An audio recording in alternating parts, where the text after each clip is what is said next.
Nakatakdang irafol sa Korte Suprema ang inihaing petisyon ni Vice President Sara Duterte para pigilan ang impeachment trial laban sa kanya. Ang giit ng Vice Presidente, minadali ang proseso ng impeachment para umabot bago mag-eleksyon. Saksi, si Salima Refra. 2 linggo matapos ma-impeach ng Kamara, tumulog si Vice President Sara Duterte sa Korte Suprema. Hiling niya na pigilan ang impeachment trial laban sa kanya sa pamamagitan ng Temporary Restraining Order o Writ of Preliminary Injunction. Katuwiran ng bise, nagkaroon ng grave abuse of discretion ng Kamara. Sa inihaing petisyon, iginiit na hindi maaaring magkaroon ng mahigit isang impeachment proceeding laban sa isang opisyal sa loob ng 1 taon. Sinadya raw ng Kamara na paikutan ang 1-year ban sa ika-4 na impeachment complaint na inihain nitong Pebrero sa kabila ng 3 pang impeachment complaints na inihain noon lang Disyembre. Ito ay para umano makakalap ang Kamara ng sapat na bilang ng pirma bagong eleksyon 2025 dahil mababago na ang komposisyon ng Kamara. Respondent sa petisyon ng Kamara sa pangunguna ni Speaker Martin Romualdez. Ang Secretary General nito, pati ang Senado sa pangunguna ni Senate President Francis Escudero. Kabilang naman sa mga abogado ng bise na pumirma sa petisyon ang kanyang ama na si dating Pangulong Rodrigo Duterte. Kakukuha lang ng dating Pangulo ng kanyang mandatory continuing legal education exemption na isang requirement para sa patuloy na practice bilang abogado. Bagaman naihain bagong on-bank session, ayon sa Korte Suprema, hindi na napasama sa agenda ng mga maestrado ang petisyon ng bise, pati na ang isa pang petisyon na hinihingi rin ang pagpigil sa impeachment trial. Inaasahang iraraffle muna ang petisyon bago maisama sa agenda ng susunod na on-bank session. Ayon sa liderato ng Senado, nirefer nila ang bagay na ito sa Solicitor General para sila ang sumagot. Wala pang tugon sina Speaker Romualdez at House Secretary General Reginald Velasco.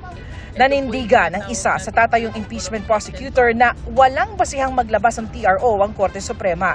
Pinabulaanan din niya ang alegasyong hindi napag-aralan at minadali ang 4th impeachment complaint. Hindi po yan railroaded kasi since the 3 impeachment complaints were filed back in 2024, last year, nagkaroon na po kami ng individual evaluation nitong mga impeachment complaints na to. Tiwala naman si impeachment prosecutor Lawrence Defensor na political question ang impeachment at hindi ito pakikialaman ng Korte Suprema. Sa gitna ng magkakaibang petisyon sa Korte Suprema, sabi ni Senate President Chis Escudero, providential na hindi kami natuloy sa trial dahil nag-recess kami para lahat ng mga bagay na ito ay maidulog na sa Korte Suprema, mapagpasahan na ng Korte Suprema para wala nang pipigil o aantala pa sa trial ng Senado na mga ganitong uri ng teknikalidad o issue. Ire-refer naman daw ni Escudero sa Senate Committee on Rules at Legal Team ang mga sulat sa kanya para mapag-aralan.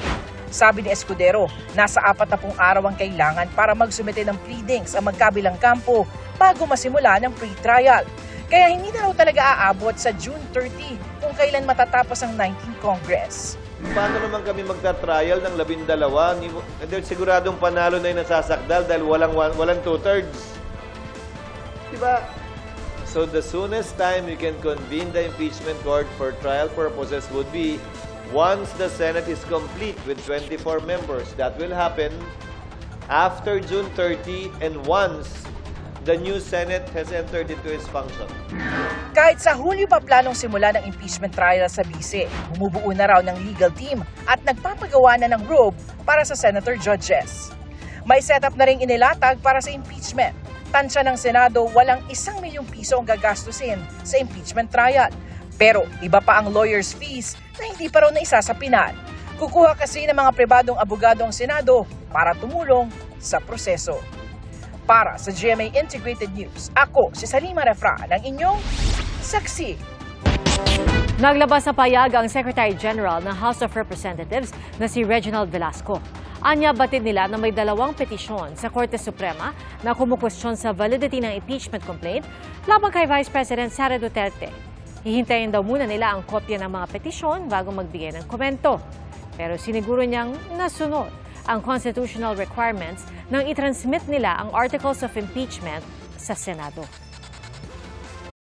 Mga kapuso, maging una sa saksi. Mag-subscribe sa GMA Integrated News sa YouTube para sa iba't ibang balita.